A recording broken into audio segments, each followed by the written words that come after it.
Une mystification, ça veut dire une tromperie. Une tromperie grossière. Mystifier, c'est tromper de manière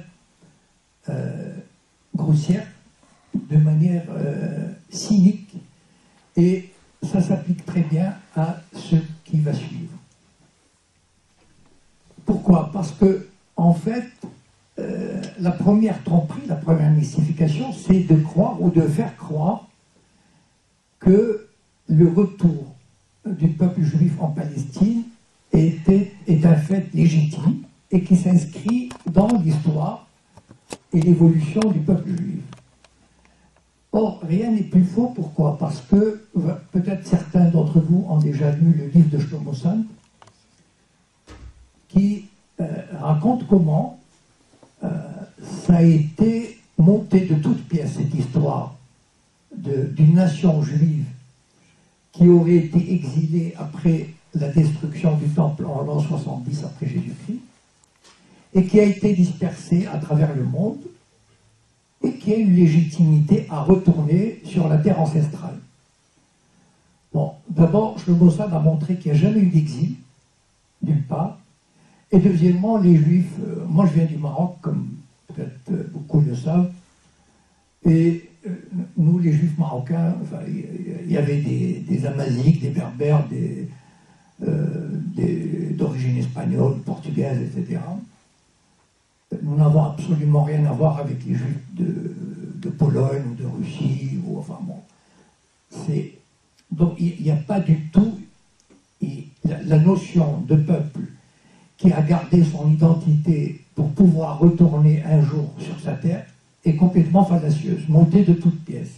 Pourquoi? Parce que au XIXe siècle, il y avait la doctrine, les doctrines nationalistes étaient en vogue en Europe. Le nationalisme était une idéologie qui avait le vent en poupe. C'était le développement des nationalismes, que ce soit en Autriche-Hongrie, etc., l'unité allemande, l'unité italienne. Et donc il y avait des penseurs, des historiens juifs allemands, complètement athées, qui, dans le cadre de la redécouverte de ce nationalisme, ont refait l'histoire du peuple juif en lui donnant un caractère national. C'est-à-dire, voilà, c'était un peuple organisé, qui avait un État, et qui s'est dispersé, et qui en fait retourne chez lui. Donc c'était vraiment une construction fallacieuse. Et ça, c'est la première mystification, c'est-à-dire qu'on a fait croire au peuple juif d'abord, et parce que les sionistes étaient venus au Maroc, sont allés dans beaucoup de pays pour leur dire, voilà, il y a un renouveau national juif, venez nous rejoindre. Il faut vous dire aussi que cette doctrine sioniste, c'est-à-dire de retour à une terre, n'a jamais été populaire chez les juifs de la diaspora. C'est-à-dire qu'il y avait une sympathie, mais sans plus. Il n'y a jamais eu, disons, de vague d'immigration pour réaliser cet idéal. Et je peux parler du Maroc parce que peut-être certains d'entre vous ont vu ça dans une vidéo. En tout cas, bon, moi j'ai fait partie d'un mouvement sioniste quand j'étais adolescent, donc entre 16 et 20 ans à peu près, et j'ai vu comment ils travaillaient la population au corps pour les faire partir. Et ça n'a pas été facile, croyez-moi. Même si les gens vivaient assez mal, mais ils ne souhaitaient pas partir. Alors, la deuxième mystification, je prends des dates clés comme ça pour montrer un peu comment le régime sioniste a réussi d'abord à s'établir, à se développer, à se renforcer, tout en maintenant une espèce de mythologie de peuple pacifique qui retourne sur sa terre et qui a envie juste qui a besoin d'une petite terre pour vivre en sécurité et en paix. 1948, c'est le nettoyage ethnique de la Palestine, c'est-à-dire 95% de la population palestinienne forcée à partir, et à peu près 95% des villages palestiniens, c'est-à-dire inclus les mosquées, les églises, les fermes, les vergers, tout a été détruit. Comment dire? Détruit, éradiqué. C'est-à-dire que pour ceux qui vont en Israël, ils remarqueront que c'est un pays neuf, c'est-à-dire où il n'y avait rien. Ils ne voient pas de village palestinien, ils ne voient pas de reste, à part quelques villes palestiniennes arabes qui sont restées. Et les gens s'extasient, ils disent « Oh là là, il n'y avait rien sur ces terres, tout ce que vous avez fait, c'est extraordinaire. » Le cynisme sioniste est sans égal, je crois, de ce point de vue. Et vous savez, le nettoyage ethnique a été une décision mûrement réfléchie qui a été prise dès les années 30. Ben Gurion en parlait déjà en 1937-38. Donc c'était pas, comment dire, une folie meurtrière suite à une guerre, ça a été quelque chose de prémédité et d'organisé. Et d'ailleurs, les premiers massacres comme Der Yassin, etc., ont commencé bien avant la déclaration d'indépendance, et la guerre officielle entre Israël et les pays arabes ou avec les Palestiniens. Et donc, les sionistes avaient poussé...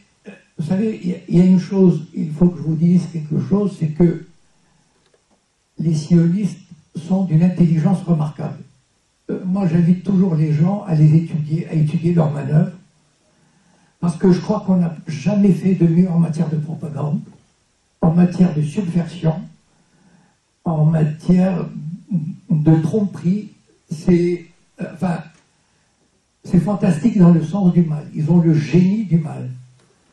Vous savez, en 1948, la radio israélienne lançait des appels, pendant qu'on les expulsait, lançait des appels en arabe pour dire aux Palestiniens « Restez, restez, ne partez pas ». Bon, pendant qu'on les expulsait. Pourquoi? Parce qu'après, il y a eu toute une mythologie qui a été mise en œuvre pour dire « Mais nous, on a tout fait pour retenir les Palestiniens, et ce sont les pays arabes qui les ont forcés à partir, qui leur ont dit partez de vos fermes, etc. Vous allez revenir dans quelques jours lorsque nous aurons nettoyé la Palestine. » Bon. Et il y a eu un film, bon, peut-être certains d'entre vous l'ont vu, c'est Exodus. Je ne sais pas si vous l'avez vu. Exodus est un film de 1961 qui relate l'histoire du sionisme de 1948, enfin l'histoire de 1948, évidemment avec les rescapés, etc., avec Paul Newman. C'est un très beau film, mais c'est de la propagande pure. Et ce film a été projeté, ça a été d'abord un succès phénoménal, et il passe encore de temps en temps à la télévision. C'est dire que c'est un film qui a marqué une génération, au moins une génération entière, d'Occidentaux, d'Européens, d'Américains, etc. On n'avait pas besoin de faire de la propagande, puisque ce film, avec Paul Newman, est un très beau film, nous montrait vraiment ces pionniers juifs, sionistes, qui étaient là pour travailler la terre, qui voulaient la paix avec les voisins, et qui ne rêvaient que de coexistence pacifique, et puis ces Arabes, ces fourbes, qui ne les ont pas laissés en paix, qui les attaquaient toujours traîtreusement. Vous savez que c'est comme l'histoire des Indiens et des cow-boys. C'est exactement la même chose. Voilà. C'est-à-dire que le colonisateur qui gagne, parce que l'histoire est écrite par les vainqueurs, donc le colonisateur qui gagne, et il écrit l'histoire à sa manière. Voilà. Et ce film a fait a fait un travail fabuleux pour les sionistes, parce qu'il a introduit dans l'esprit de toute une génération. Les gens se demandent, mais comment ça se fait, comment on peut penser des choses comme ça sur... je reviendrai après avec les Sayanim, mais pour le moment, je veux montrer certaines mystifications. Comment ça se fait qu'on n'a pas réalisé à l'époque? Mais voilà que il y avait des événements pareils qui ont suffi à façonner l'esprit des gens. Bon, ça commence à changer, bien sûr, depuis quelques années. Mais imaginez, bon, il y a eu probablement d'autres films qui ne me viennent pas à l'esprit, mais celui-là était vraiment très marquant. Et ça a continué, il y a une autre mystification qui est extraordinaire, c'est 1967. Bon, en général, vous êtes la plupart ici, vous êtes plutôt jeunes, et donc vous ne savez pas à quel point la guerre de 67 a été une manipulation fantastique de l'opinion publique mondiale. Cette guerre a été préparée minutieusement pendant des années. On le sait maintenant. C'est-à-dire, enfin, il y avait des réseaux d'espionnage en Égypte. Je ne sais pas si vous avez vu un document, enfin, si vous avez entendu parler de ce documentaire qui est passé sur Arte il y a quelque temps, d'un Israélien qu'on a fait passer pour un Allemand et qui a ouvert une école de chevaux, enfin un manège de chevaux, etc., au Caire, et qui recevait les officiers supérieurs, la bourgeoisie, etc., et qui a réussi à collecter des informations absolument fantastiques pour Israël. Il y avait aussi l'espion Eli Cohen qu'on a envoyé en Syrie et qui avait réussi à avoir tous les plans de la défense du Golan, les hauteurs du Golan. Donc c'était une préparation. D'ailleurs, les chefs de sécurité, les chefs militaires israéliens le reconnaissent eux-mêmes que cette guerre a été minutieusement préparée. Et Nasser est tombé dans un piège. C'est-à-dire que, bon, on a fait monter la tension. Bon, je ne vais pas revenir sur le fait de ces tensions. C'est-à-dire qu'il y a eu une tension autour du port d'Eilat, autour du golfe d'Aqaba, sur la circulation, autour de la force de l'ONU qui était stationnée sur le Sinaï, et on cherchait une solution pacifique. Et De Gaulle avait dit le premier pays qui attaquera sera considéré comme agresseur. Et Israël a attaqué, détruisant l'aviation égyptienne en quelques heures, s'emparant du Sinaï, du Golan, de la Cisjordanie. En quelques jours, on l'appelle la guerre des 6 jours. Mais la mystification réside en ceci, c'est que cette guerre a été présentée en France, par exemple, comme la guerre de survie du peuple juif. Et il y a eu un élan. On a tellement bien fait les choses que, moi je me souviens, à Paris, même Jean-Paul Sartre, Simone de Beauvoir, ils montent, enfin, je veux dire, ça paraît incroyable aujourd'hui, sont descendus dans la rue pour défendre ce petit État qu'on allait égorger. Et il y a une hystérie. Serge Gainsbourg, enfin, vous imaginez Serge Gainsbourg chanter une chanson qui dit à peu près ceci: je veux me battre pour le sable d'Israël, mourir pour la terre d'Israël. Voilà. Enfin, pour vous dire à quel point les esprits ont été manipulés, c'est absolument ahurissant. Et il y a eu même un début de formation de brigades internationales, comme pour l'Espagne en 1936, c'est-à-dire des brigades qui allaient combattre avec l'État sioniste, avec l'État d'Israël, menacé de disparition. Un nouvel holocauste, enfin, c'est affolant. Et non seulement Israël a conquis le Sinaï, Jérusalem. À Jérusalem, en quelques jours, ils ont expulsé des milliers d'habitants autour de Jérusalem pour s'emparer. Après, ils continueront à expulser. Mais l'Occident était aveugle. La gauche était aveugle. Tout le monde était aveugle. Je vous dirai pourquoi dans la seconde partie. Mais pour le moment, et pour ceux peut-être qui connaissent un peu l'histoire, ou qui ont entendu parler, de 1967 à peu près à 77-78, il y a eu des milliers, des dizaines de milliers d'Européens qui allaient passer 1 mois, 6 mois, 1 an dans un kibbutz. Ils travaillaient bénévolement ils travaillaient, hein, 8 heures par jour. Ils dormaient sur un lit de camp. Ils mangeaient des œufs durs. Enfin, la bouffe dans le kibbutz est horrible. Enfin, je peux vous le dire. Hein.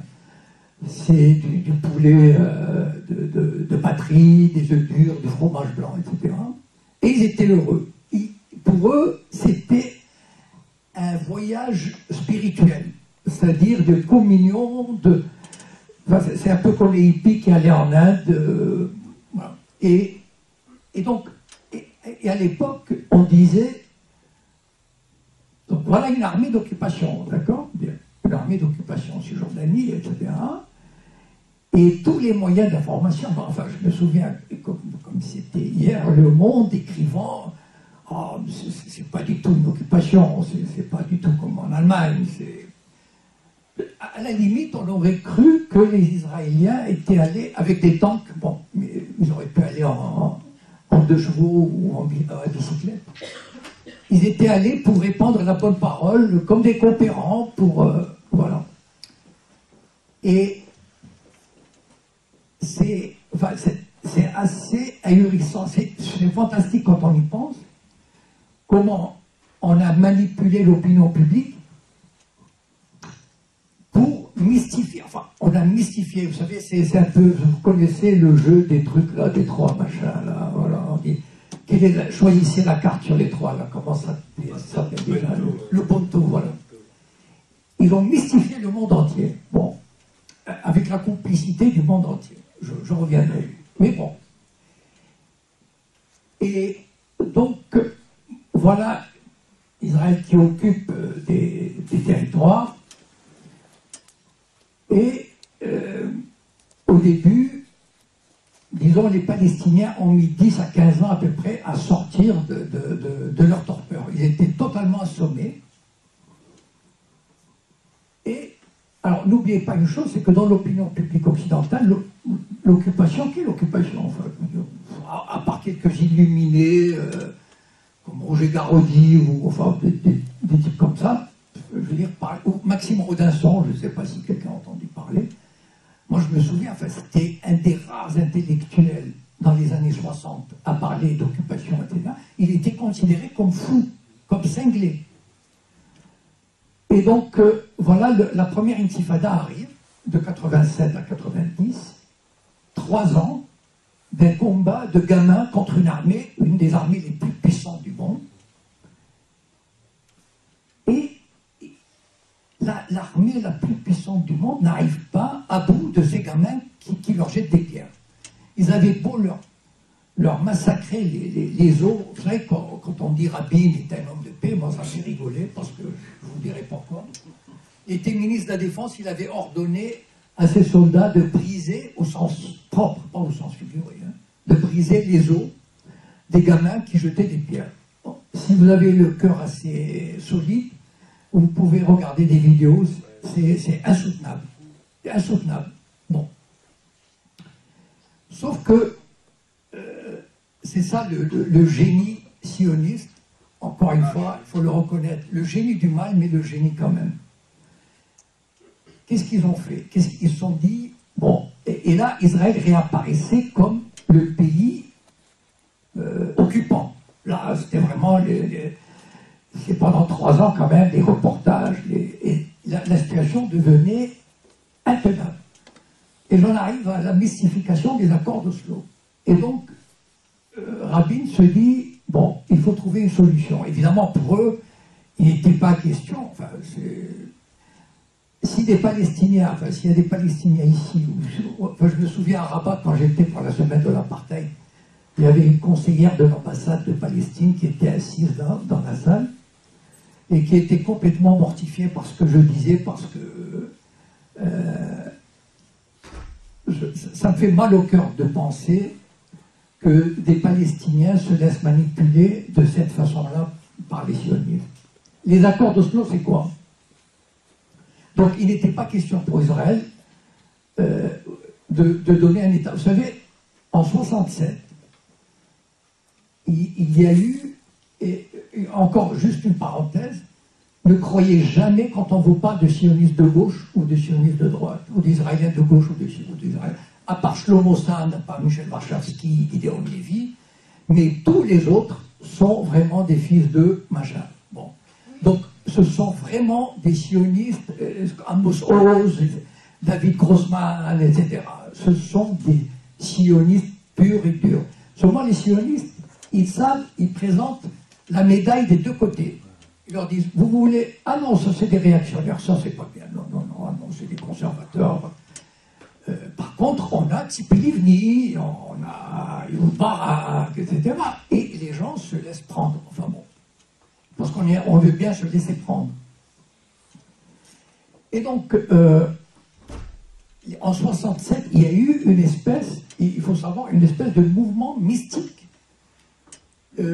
quasi mystique, de retour à la terre. C'est-à-dire que pour les Israéliens qui étaient athées, enfin, à l'époque, les pionniers et les sionistes étaient tous athées. Bah, en général, pour eux, la Torah, c'est juste un prétexte. Mais en fait, ils étaient vraiment anti-religieux. Et tout à coup, parce que la vraie terre promise, c'est pas Tel Aviv, c'est pas Netanya, etc.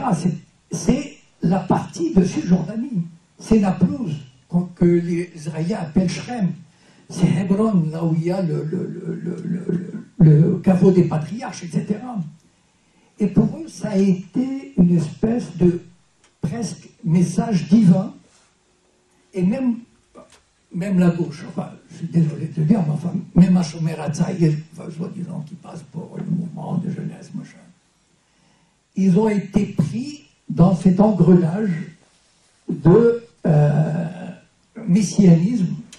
On a enfin retrouvé notre terre. Et ils ne pouvaient pas, c'était devenu une espèce, un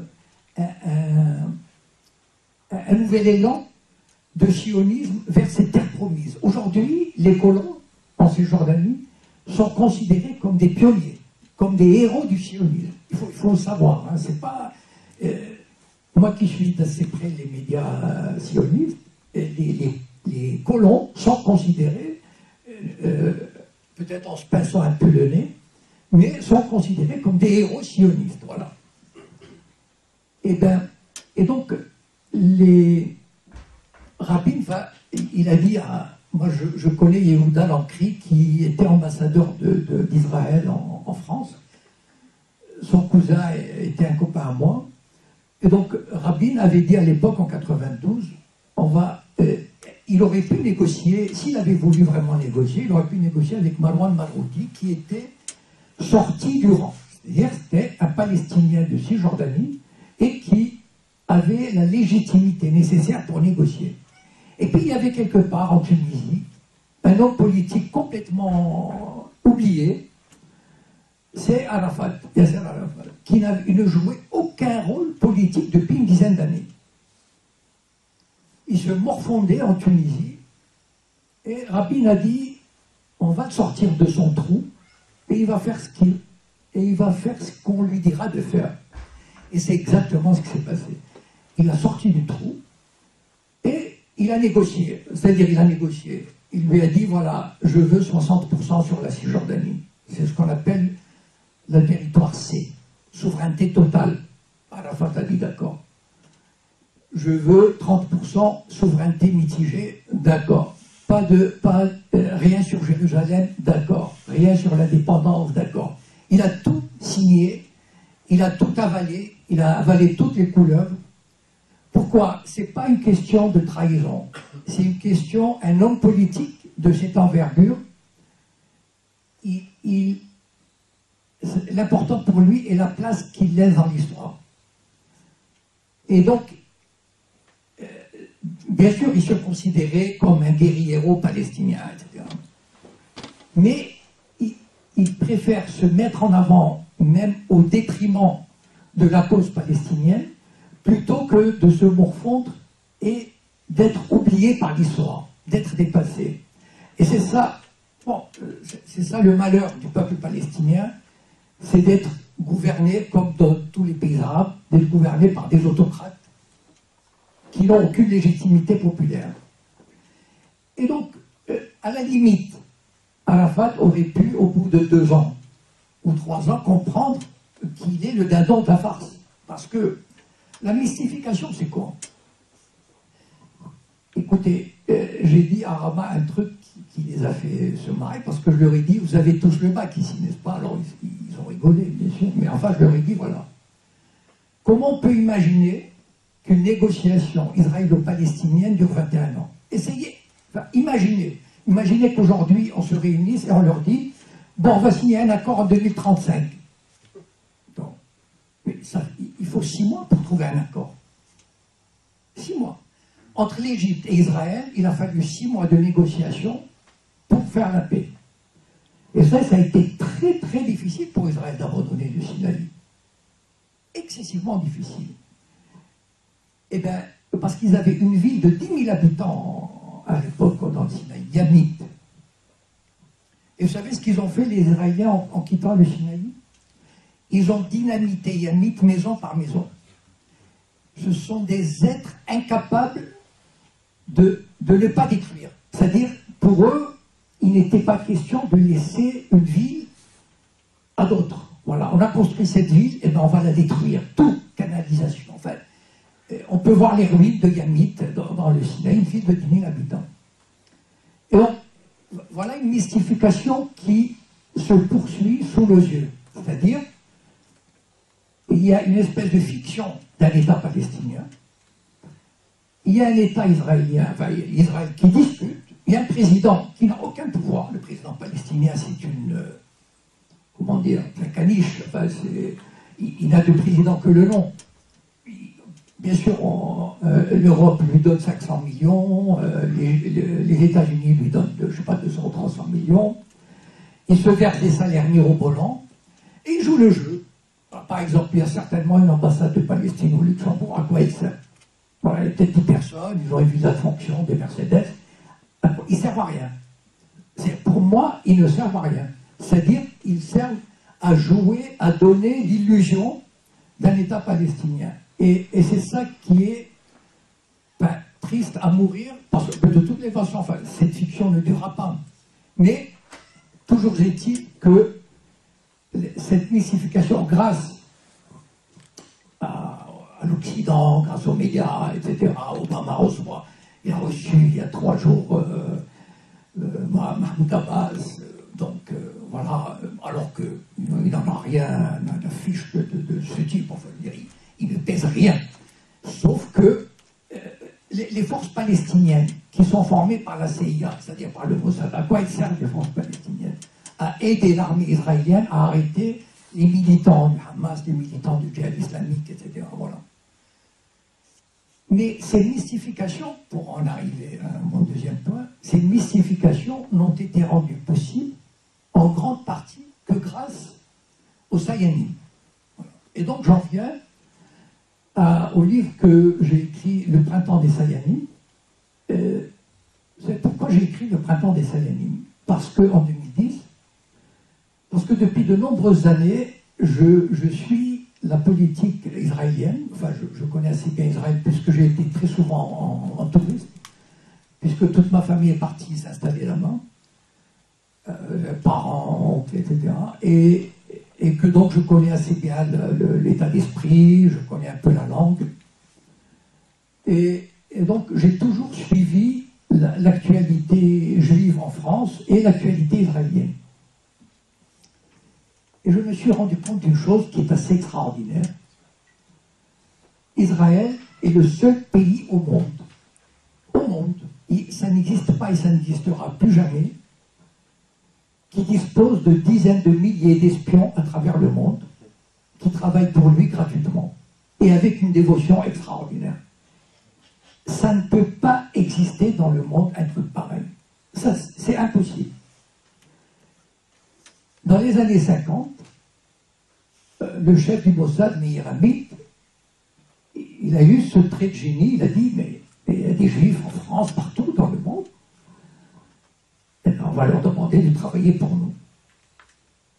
C'est-à-dire, et ça s'appelle des Sayanim, c'est-à-dire des gens qui aident des informateurs. Bon, il y en a à peu près 50 000 dans le monde. Il y a 2 livres, si vous avez l'occasion de les lire. Il y a un livre de Victor Ostrovsky, qui était un agent du Mossad, et qui a quitté le Mossad pour se réfugier au Canada. Et le Mossad a essayé vainement, par tous les moyens, de l'empêcher de publier son livre. Il raconte par exemple, enfin bon, je viendrai après là-dessus. Et il y a le livre de Gordon Thomas, Histoire secrète du Mossad, qui parle beaucoup des Sayanis. Bon.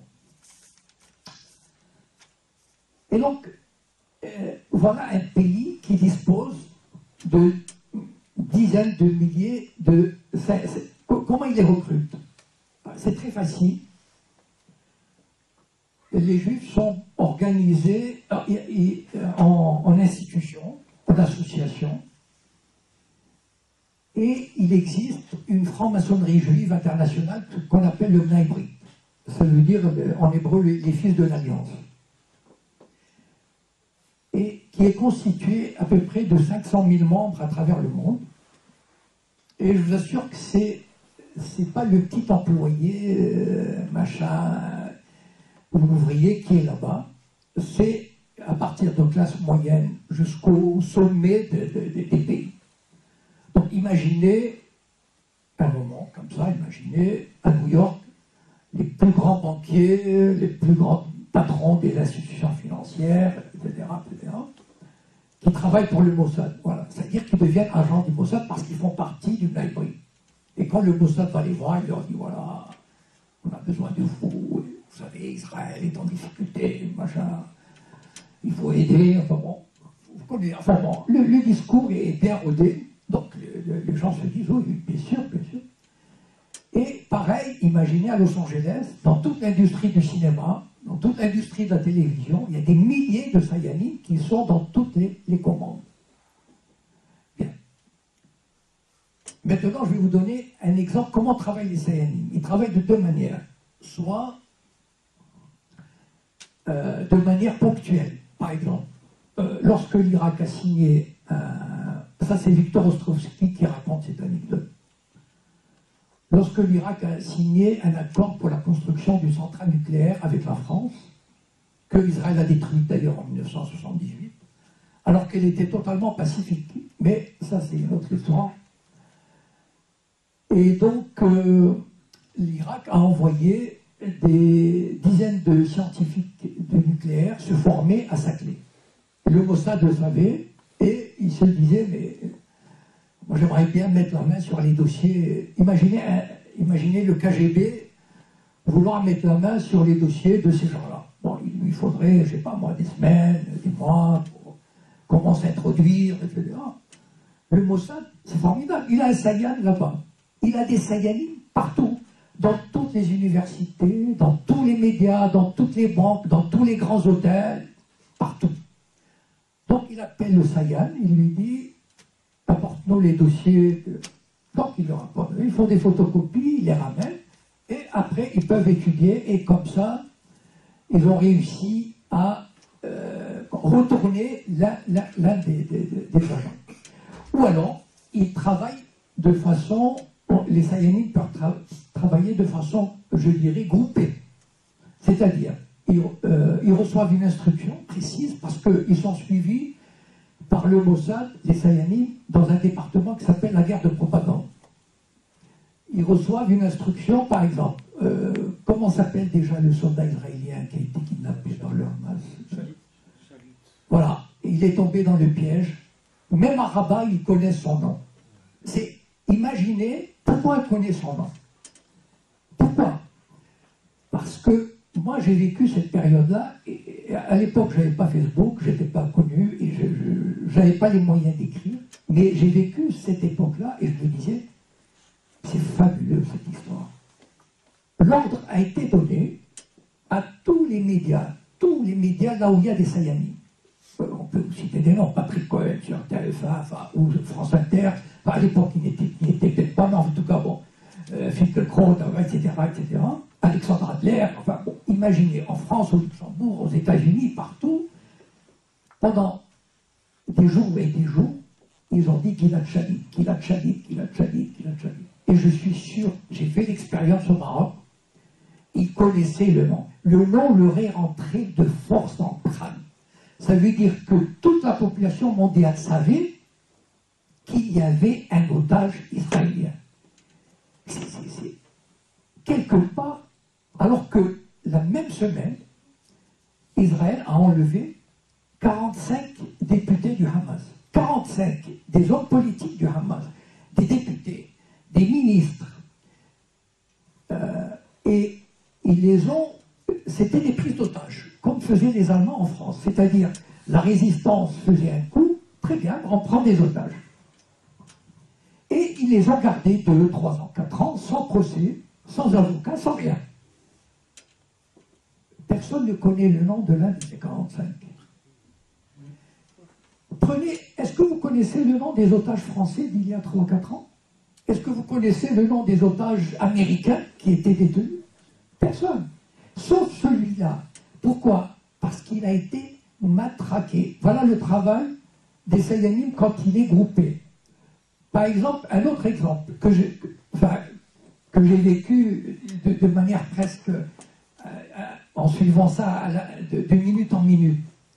Lorsque le Hamas a gagné les élections, démocratiquement, hein, vous savez, l'Europe, l'Occident aime beaucoup les élections démocratiques, sauf quand le résultat ne l'arrange pas. Voilà. Et donc le résultat ne l'arrangeait pas. Il espérait que l'autorité palestinienne soit renforcée. Malheureusement, c'était le Hamas. Et là, qu'est-ce qui s'est passé? Enfin, je me souviens, c'est extraordinaire. Ils n'ont pas dit bon, on va voir ce que le Hamas a dans le ventre. Peut-être qu'il veut négocier. Enfin, à quelles conditions? Non, pas du tout. Pourquoi? Parce que les Sayanim ont reçu des instructions pour dire le Hamas est une organisation terroriste, il ne faut pas négocier avec lui. Et je vous assure qu'en 24 heures, même si des hommes politiques avaient voulu le faire, ils n'osaient plus dire quoi que ce soit parce que c'était devenu une idée tellement ancrée qu'il était impossible d'aller à l'encontre. Voilà le travail des Sayanim. Bon, le travail des Sayanim, c'est par exemple, vous avez un cinéaste, bon, je peux parler des données, par exemple, qui a essayé de faire un film sur l'esclavage. Bon. Vous savez qu'en France, si on veut faire un film, il faut passer par le Conseil national du cinéma, qui donne à peu près 90% d'avance sur recette. Pratiquement tous les films, aucun film ne peut se faire sans cette avance sur recette. À l'époque, qui était le directeur du Centre national de cinéma? Bernard-Henri Lévy. Alors, imaginez... Alors, bon, d'abord, on se demande, qu'est-ce qu'il fout là, celui-là, au Centre national du cinéma? Mais voilà le travail, voilà le travail.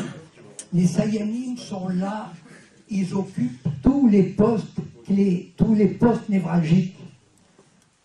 On a l'impression, on se dit, par exemple, quand on est en France, on se dit, c'est pas possible, enfin, je veux dire, cette puissance, mais d'où elle vient? On a l'impression que le CRIF appelle tous les matins tout le monde. Non, c'est pas vrai. Les Sayanim font le boulot. Les Sayanim ont été placés partout, dans tous les organes médiatiques, surtout les médias, et ils donnent le là. Ils recrutent les gens qu'il faut. Et si on recrute un arabe ou un noir, il faut qu'il soit conforme. Voilà. C'est-à-dire, il ne va pas venir faire... Vous savez, il y a eu deux rédacteurs en chef de RFI qui ont été limogés au début des années 2000. Alors voilà, on n'hésite pas à limoger. Et donc, voilà pourquoi on se demande, par exemple, il y a quelques jours, il y a un navire de pêche à Gaza qui a été bombardé. Personne n'en a parlé. Bon. Pourquoi? Parce que, je peux vous donner, par exemple, un autre exemple sur Canal+. Il y a eu l'effet papillon à consacrer un reportage sur le mont du Temple. Bon. Il dit, les Juifs l'appellent le mont du Temple et les Palestiniens l'appellent Haram Sharif. Bon. Et bien pendant 12 minutes, je vous assure, à aucun moment, il n'y a eu le mot d'occupation, d'annexion, de dominant-dominé, rien. C'est comme si Pierre et Mohamed se disputent un bout de jardin. Voilà. On ne sait pas pourquoi, on ne sait pas à quand remonte la dispute. Voilà, on ne sait pas. Voilà. C'est extraordinaire, c'est-à-dire que même même si le type qui a fait le reportage n'est pas un Sayan, mais il a intégré comment dire, la ligne tracée par les Sayanim. C'est-à-dire que les Sayanim ont réussi à mettre des lignes rouges que même des gens de bonne foi n'arrivent pas à transgresser. Et là, je reviens à ce que je vous disais tout à l'heure avant de prendre la parole. Ce qui est terrible, c'est que même des organisations palestiniennes ont intégré ces lignes rouges. Elles n'arrivent pas à les dépasser. Elles n'arrivent pas à comprendre que lutter contre le sionisme en France ou au Luxembourg, revient à lutter d'abord contre le lobby qui défend Israël. Si on ne le fait pas, ça n'arrive à rien. Et là, j'ai quelques exemples. Lorsque j'ai écrit Le Printemps des Sayanim, je vais peut-être vous surprendre, mais enfin peut-être certains ne seront pas tellement surpris. Avant de publier Le Printemps des Sayanim, moi je faisais partie, pendant 2 ans, j'ai fait partie de l'UJFP, l'Union des Juifs pour la paix. Bon, comme j'ai été menacé d'exclusion, j'ai préféré partir de moi-même parce que j'avais une bonne opinion de Gilad Atzmon et l'UJFP n'avait pas une bonne opinion, donc voilà. Et donc à l'époque, j'ai assisté à une réunion où il y avait une journaliste de l'Humanité. Entre parenthèses, l'UMA elle avait une dette de 4 millions d'euros vis-à-vis du gouvernement, et le gouvernement l'a effacée, c'était il y a 2-3 semaines. Ceci peut expliquer cela. C'est-à-dire, donc il y avait une journaliste de l'Humanité, une dame de 50 ans, voilà, une juive, enfin par le nom, et donc je lui dis, voilà, madame, j'ai Le Printemps des Sayanim qui sort dans un mois, voilà de quoi il s'agit. Ah, elle m'a dit, ah, mais c'est extraordinaire. Ah, mais c'est très très bien. Faites-moi envoyer le livre. Ah, d'accord. Bon. Elle me laisse sa carte. Ah, j'ai oublié de la prendre. Enfin, vous pouvez me faire confiance. Elle me laisse sa carte.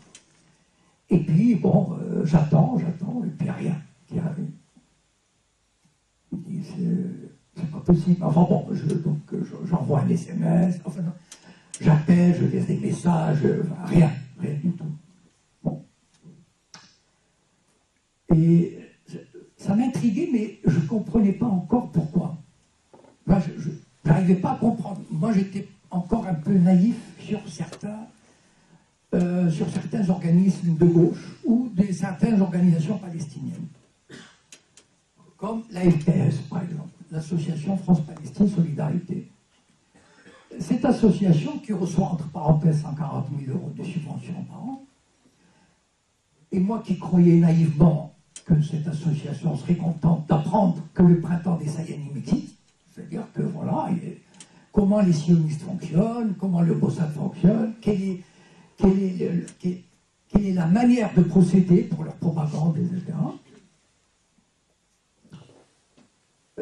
J'envoie des mails à toutes les associations, ils en ont à peu près 70 dans toute la France.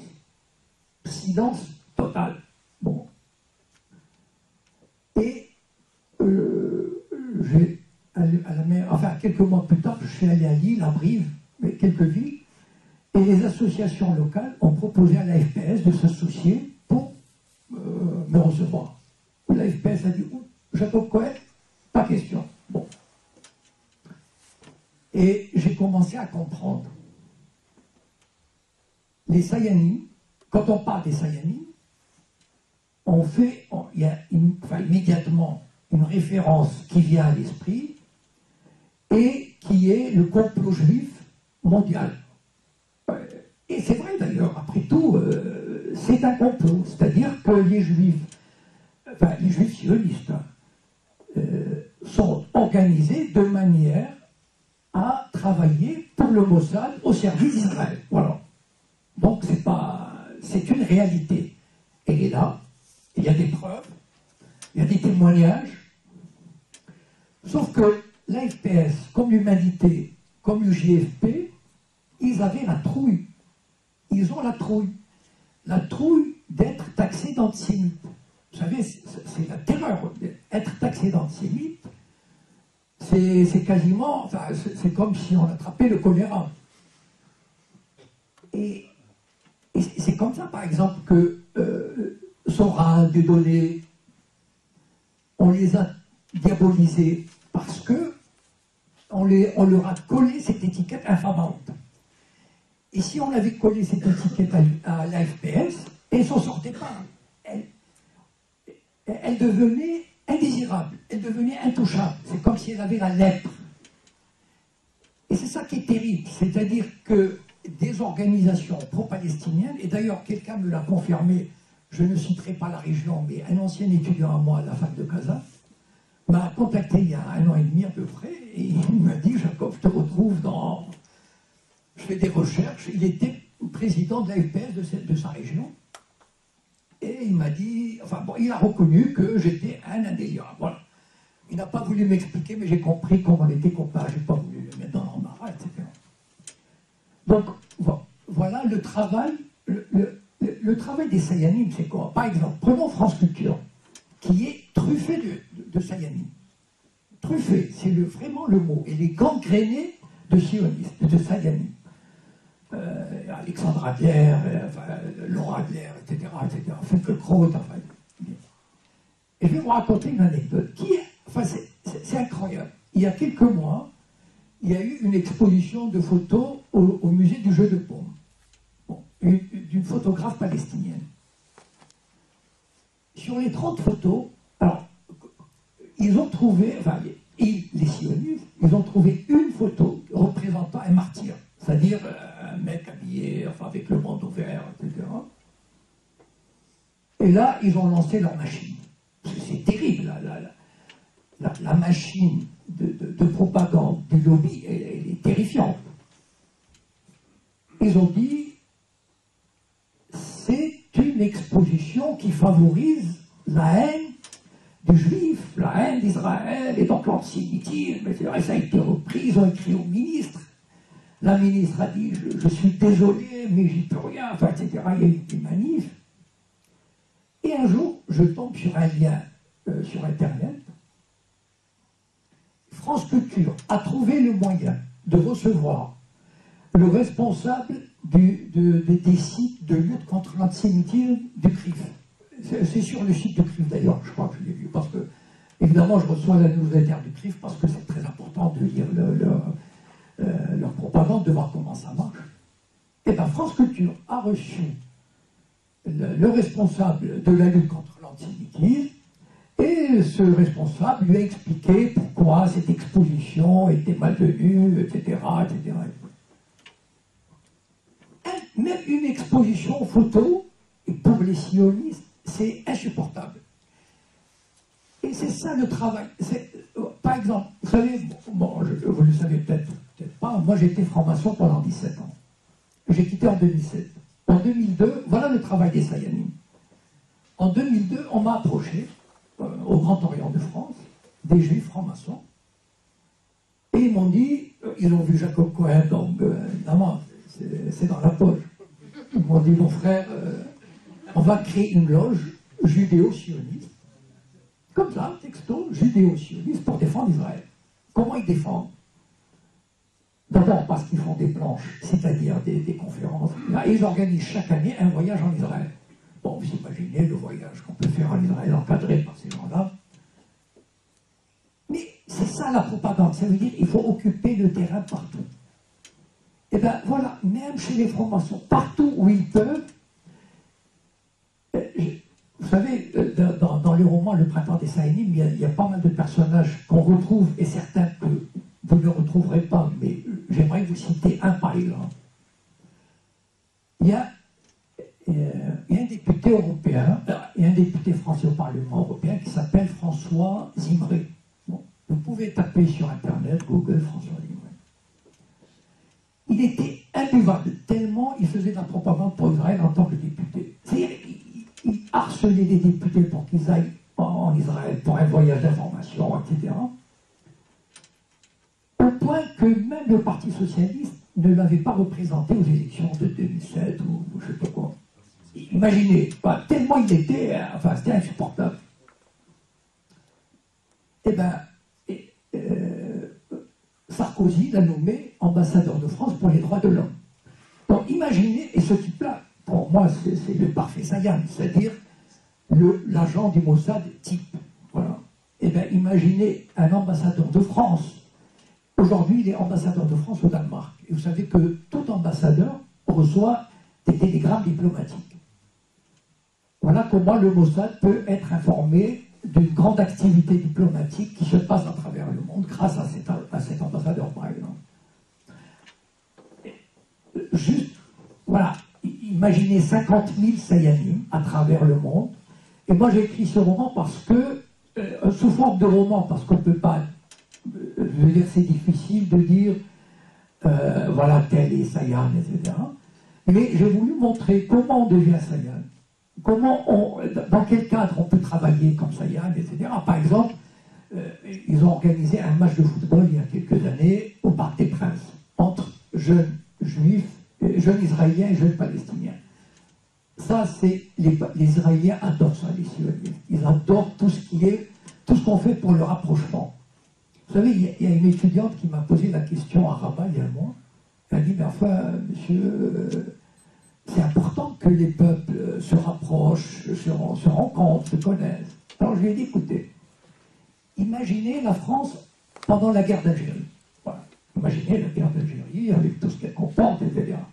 Et les Algériens demandent leur indépendance. Et les Français leur disent, mais on va d'abord se rencontrer, on va prendre du thé à la menthe, on va se connaître pendant 1 an, 10 ans, 20 ans, il faut se rapprocher. Et pendant ce temps-là, on vous occupe, on vous harcèle, voilà, vous êtes dominés. C'est ça en fait. C'est ça Parce qu'au Maroc, le grand problème actuellement, c'est la normalisation des rapports avec Israël. Enfin bon, ça c'est une autre histoire. Et donc ce match de football, qui a eu lieu il y a quelques années, ça fait partie de la propagande israélienne. Enfin, voilà, c'est-à-dire on fait des choses pour la paix. Et donc j'ai essayé de montrer, parce qu'à l'époque je suivais comment on organisait ce match de football. C'est-à-dire comme les Sayanim de la télévision, les Sayanim qui sont au Parc des Princes à l'époque, le président du PSG c'était un juif, un couturier juif. Donc comment les subventions, comment on les demandait, etc. Bon, moi, j'aimerais que, quand il y a par exemple comme il y a eu, il n'y a pas longtemps, du harcèlement contre Alain Soral, montrer comment les sionistes travaillent, c'est-à-dire le travail des Sayanim, le travail en profondeur. Comme ils sont dans tous les médias, et ils donnent le là, voilà. Et moi j'aimerais, enfin je veux dire pour ceux qui peuvent, c'est de faire de la voilà, une espèce de contre-propagande, une espèce de débusquer un agent et le harceler. En tout cas, il faut comprendre un peu ce qui se passe. Bon, je crois que... Oui, je voulais juste dire... vous savez, quand on voit un peu ce qui se passe à Gaza, ça brise le cœur quand on voit la situation. C'est-à-dire ils ont de l'électricité quelques heures par jour. Ils ne peuvent pas aller pêcher au-delà de 4-5 km. Il y a quelques jours, un bateau de pêche a été détruit. Enfin, est-ce que moi, ça m'horripile de voir dans les médias tout ce qu'on fait pour les Pussy Riot, par exemple. C'est infernal. Les Pussy Riot, le Canal+, les a fait venir de Moscou. Ils ont envoyé une équipe à Moscou pour les filmer. Tout ça parce que 3 nanas ont dansé dans une cathédrale. Alors qu'il y a un peuple de 1,5 million d'habitants qui vit sous les bombes, qui vit en étant privé d'eau, d'électricité, de ciment, enfin de tout. Et les médias ne bougent pas. Et ça, c'est vraiment dramatique. Voilà, on a vraiment on a du boulot. On a un ennemi en face qui est très fort, très bien organisé, très uni. Et nous, malheureusement, enfin bon. Mais, vous savez, j'ai vécu un peu suffisamment pour voir que le vent est en train de tourner. Et donc, je pense que l'espérance est de l'autre côté. Je vous remercie pour votre attention.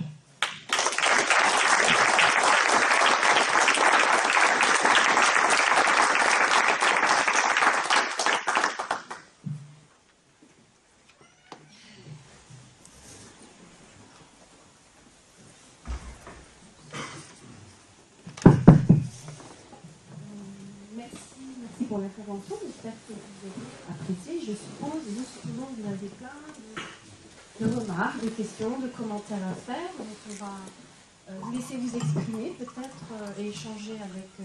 Paul. Bonsoir tout le monde, bonsoir monsieur. Juste une question au niveau des pays arabes, parce que nous on est loin, on est en Europe, on a, comme vous avez dit, tous les médias qui nous roulent dans la farine, mais dans les pays arabes, ils sont vraiment voisins. Comment eux, est-ce qu'ils gèrent la situation? Parce que nous de loin, on peut faire des dons, on peut lire des livres, regarder des vidéos, mais plus que ça, c'est difficile. On ne peut pas aller en Israël pour manifester, aller dans un bateau et se faire tuer, peut-être pas. Mais les pays arabes, ils ont quand même maintenant des moyens, voilà exactement, ils ont des moyens de faire quelque chose. Et on dirait qu'ils laissent faire, ou en tout cas c'est l'impression qu'on a à travers les médias, ou bien j'en ai discuté aussi avec autour de moi, et apparemment, une position des pays arabes qui disent que les juifs ont le droit d'être sur cette terre. C'est comme un arabe qui vient en France habiter. Ils ont tout à fait le droit d'y être. C'est ça Qu'est-ce qu'on fait? On répond question par question ou on réunit les questions? Je ne sais pas. En tout cas, je vais commencer à répondre à cette question, puis après on verra. Les pays arabes ont été réduits au silence. Voilà. C'est-à-dire que dans les années 50 et 60, et Israël a joué un grand rôle dans ce désastre de la nation arabe. Dans les années 50 et 60, il y avait une grande aspiration à l'unité, à la démocratie, au parlementarisme, à la laïcité dans les pays arabes, qui malheureusement a été annihilée, détruite de diverses manières. Au Maroc, par exemple, la France a favorisé Hassan II.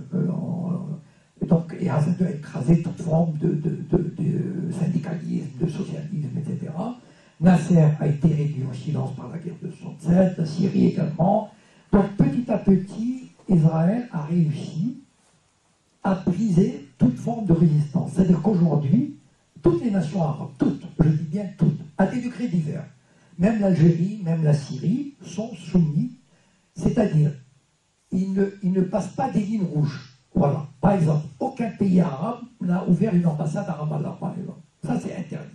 Voilà. Aucun pays arabe n'a acheté des terres à Jérusalem-Est pour les Palestiniens. Ça, c'est une ligne rouge. C'est interdit. Voilà. Pourquoi les pays arabes se comportent comme ça? C'est-à-dire que les peuples arabes, ils sont à 99% mobilisés pour la Palestine. Mais les régimes arabes, ils ont ceci de particulier. Je vous invite à aller sur mon blog, j'ai écrit un article qui s'appelle Bachar el-Assad aurait pu devenir le Salahdin de l'ère moderne. Voilà. Donc, vous tapez Jacob Cohen, le blog des manipulations. C'est un article qui explique un peu l'esprit arabe actuel. Et d'ailleurs, vous remarquerez une chose, c'est que les pays arabes sont dirigés par des castes illégitimes. Ça veut dire qu'ils n'ont pas la légitimité populaire. Et donc, ces régimes arabes ont des biens, ont des intérêts à l'étranger. Et l'Occident leur dit, voilà, vous voulez garder vos biens, sinon vous les confisquez. On dira que vous êtes des dictateurs. Vous savez, l'Amérique peut tout faire. Hein. Enfin, ils ont détruit l'Irak pour rien, donc ils peuvent dire à n'importe quel roitelet ou militaire arabe, les biens que tu as en France, en Suisse, etc., on te les enlève pour dictature. C'est tout. Et donc, tu veux garder tes privilèges, il y a des lignes rouges que tu ne dois pas franchir par rapport à Israël. Voilà. Et d'ailleurs, dès qu'il y a eu le printemps arabe, ça veut dire de véritables élections dans deux pays, l'Égypte et la Tunisie. C'est-à-dire des gouvernements élus et qui avaient une légitimité populaire. Les premières mesures qu'ils ont adoptées, les premières, ont été contre Israël.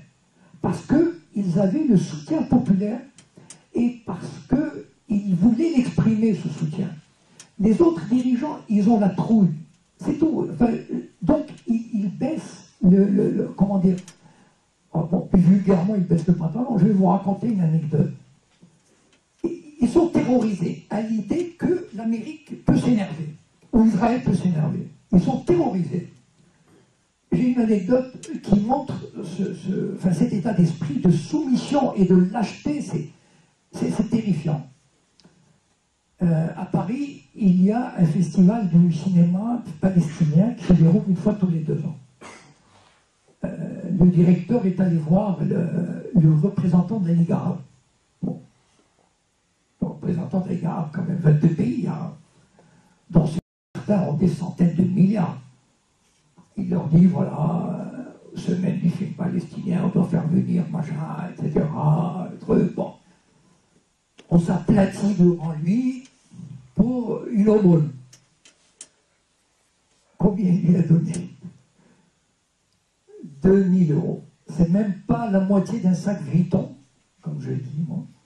Quand les princesses arabes viennent, elles achètent 100 sacs Vuitton. Même pas la moitié d'un sac Vuitton. Mais il faut savoir pourquoi. Parce que c'est pas...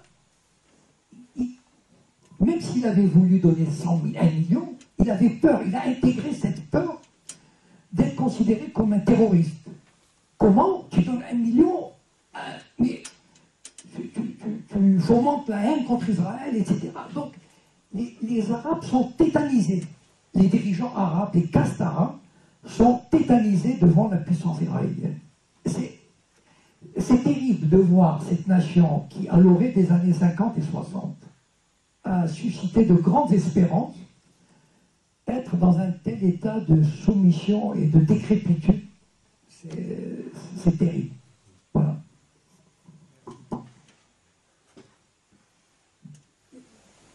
Moi j'ai une petite question aussi, j'en profite. On a fait beaucoup de constats. Moi ma question ce serait plutôt quelle solution préconiser. Je vous laisse la parole sur ce sujet-là. Écoutez, faites comment là. Non mais aujourd'hui on a la chance. Vous savez, je vais vous dire. Moi pendant 10 ans je ne savais pas quoi faire. Pendant 10-15 ans, j'avais les mêmes idées, je ne savais pas quoi faire. Pourquoi? Parce qu'à l'époque je n'avais pas Facebook. Il n'y avait pas de réseaux sociaux, il n'y avait pas YouTube. Aujourd'hui, on peut être 2, 3. On forme une équipe, on développe l'information. Donc on a des moyens extraordinaires. Les moyens aujourd'hui, la meilleure façon de combattre, c'est l'information. Par exemple, voilà, ce qui se passe à Gaza, le bateau de pêche, l'électricité, etc. Toutes sortes d'informations. Par exemple, sur l'expo photo de Paris. Toute information, on ne peut pas être exhaustif. Mais on peut même seul, on peut créer une page, par exemple. Aujourd'hui, on a des possibilités extraordinaires que moi je n'avais pas il y a 5-10 ans, voire 15 ans. Et donc aujourd'hui, on peut vraiment être seul, ou à 2, ou à 3, créer un collectif, par exemple. Et donc il faut savoir que tout ça fait boule de neige. Parce que, vous savez, moi j'ai commencé il y a 3 ans Facebook, j'étais totalement inconnu, voilà, aujourd'hui, donc il faut, tout travail est important, enfin, toute forme d'information, toute réunion, voilà ce qu'il faut faire. Voilà. C'est-à-dire qu'il faut être mobilisé, même si on ne peut pas se mobiliser 24/24, mais une page, on peut la faire vivre. On peut créer des amis à qui on peut distribuer cette page, ces amis vont la distribuer, etc. Voilà, en fait. C'est un travail de fourmi, mais qui paye. Je vous assure, il finit par payer. Voilà. Ma question, c'était pas tout à fait celle-là. Ah, c'est quoi? Ma question, c'était plutôt le but ultime, c'est-à-dire, est-ce que l'idée, c'est plutôt... Enfin, qu'est-ce qu'on fait d'Israël? La question, c'est celle-là, plutôt. Alors, écoutez, moi, le combat contre le sionisme, pour moi, en tout cas, dans mon point de vue, c'est un combat qui s'insère dans un combat anti-impérialiste de manière générale. Voilà. C'est-à-dire que pour moi, le sionisme est une branche de l'impérialisme américain, ou enfin en tout cas actuel. Voilà. C'est-à-dire que c'est un moyen de domination et, du monde arabe et d'influence en Europe. Donc, si on a une fibre anti-impérialiste, ou pro-palestinienne, ou pro-arabe, ou pro-tiers-monde, on peut mener ce combat. Voilà. Et donc, ce combat, c'est quoi? Le combat contre le sionisme, contre l'impérialisme, il faut amener à la délégitimation d'Israël. On ne peut pas combattre Israël les armes à la main, c'est illusoire. Par contre, on peut le délégitimer et ce travail a déjà commencé et il est en bonne voie. C'est-à-dire montrer tout ce que ce pays fait. Pas tout, mais en tout cas en partie. Voilà. Et donc, contribuer chacun avec ses moyens, même limités, contribuer à ce combat. Voilà. Et donc, je ne sais pas pour vous, par exemple, moi je vous ai dit quel est le sens de mon combat. C'est au-delà de la Palestine, bien sûr. Pour moi, la Palestine est le centre du combat. Et donc, pour moi, moi je ne crois pas à la pérennité d'un État d'Israël. Voilà. Un État d'Israël est historiquement condamné. C'est pas un vœu pieux. C'est pas parce que je le souhaite, mais c'est parce que c'est un corps étranger qui s'est inséré dans une région qui le vomit. Voilà. Aujourd'hui, il est fort, il est soutenu, mais si on voit la tendance historique, il est condamné à terme. À terme, c'est-à-dire dans 50 ans, 100 ans. Vous savez, la question, c'est pas en histoire, 10 ans, c'est rien du tout. C'est en histoire de décennies. Voilà. Et donc, et moi qui ai connu la toute-puissance sioniste, la toute-puissance israélienne, il y a 30 ans, Israël n'avait même pas besoin de faire de la propagande. Mais il était adulé. Aujourd'hui, il est attaqué. Il y a un mouvement BDS et le boycott commence à porter ses fruits. Donc, il faut continuer ce combat. Enfin, il faut. C'est-à-dire, ça dépend de la fibre que vous avez. Enfin, voilà. C'est à vous de centrer vos centres d'intérêt, votre combat en fonction de votre centre d'intérêt. Mais il est certain que tout ce qui peut... Moi, je compare Israël à une forteresse qu'on peut pas attaquer de front, mais comme un château de sable qu'on peut grignoter de tous côtés. Voilà. Et chacun grignote à sa manière et selon ses moyens. Est-ce que j'ai répondu? Oui, absolument. Un détail près, peut-être, c'est... Un détail près. Qu'est-ce qu'on fait avec les habitants de la forteresse une fois qu'elle s'est écroulée? Non, mais moi je sais ce qui va se passer. Enfin, je sais, j'imagine. Il y a 150 000 Israéliens qui ont pris un passeport allemand ou polonais, parce qu'ils ont eu un grand-parent. Bon, il faut le savoir. Ça veut dire que ce sont des gens malins qui se sont dit, l'Allemagne et la Pologne leur ont dit, bon, vous avez souffert, si vous avez un grand-parent qui était allemand ou polonais, on vous donne la nationalité. Et il y a 150 000 Israéliens qui ont demandé ce passeport. Donc, ils sont prêts à partir. Bon. Le solde migratoire est négatif, il me semble. Non, pas encore. Non. Mais presque. Bon. Et donc, il y a l'Espagne qui veut accorder la nationalité espagnole aux anciens juifs expulsés d'Espagne. Bon. Et vous savez que Netanyahou a dit, oh là là, mais c'est pas bien tout ça. Pourquoi? Parce qu'il a peur que des juifs d'origine espagnole, parce qu'ils s'appellent Amselem, ou s'appellent Verdugo, etc., demandent un passeport espagnol. Et donc, il y aura certainement un grand nombre de juifs qui partiront. Les religieux ne partiront pas. Des juifs resteront et vivront avec les Palestiniens, comme au Liban, par exemple. Voilà. C'est pas... Il n'y aura pas de drame. Bon, ça ne sera pas probablement... pas avec douceur, mais il y aura certainement une cohabitation. Voilà. C'est dans mon esprit, c'est ça. C'est pas la destruction d'un État pour le remplacer par un autre. Oui. On va peut-être passer en vue d'autres questions et après il y aura... Pardon? Si vous désirez échanger avec l'auteur ou demander des explications, je crois qu'il y a une question. En fait, je voulais réagir par rapport à la personne qui parlait sur les gouvernements arabes. Je vais juste raconter à Claude ce qui s'est passé il y a quelques semaines. Je ne sais pas si vous l'avez entendu, M. Cohen. Il y a une coalition de femmes du monde entier qui a voulu se rendre à Gaza. Oui. Donc elles ont ramassé de l'argent, elles ont acheté des lampes, parce que vu qu'à Gaza, il n'y a plus de courant, il n'y a plus d'électricité. Donc elles sont parties de partout du monde et elles se sont rendues Il faut savoir que pour aller à Gaza, il n'y a qu'un seul passage, c'est celui de Rafah. On est obligé d'atterrir en Égypte pour pouvoir aller à Gaza. Une fois qu'elles sont parties, une fois qu'elles ont atterri en Égypte, elles ont été bloquées. Impossible d'aller plus loin, impossible de sortir de l'aéroport. Elles ont payé leur visa et elles sont restées bloquées. Elles sont restées bloquées 3 jours. Il y a une américaine ou une anglaise, je ne sais plus, à qui on a cassé le bras parce qu'elle voulait aller à Gaza.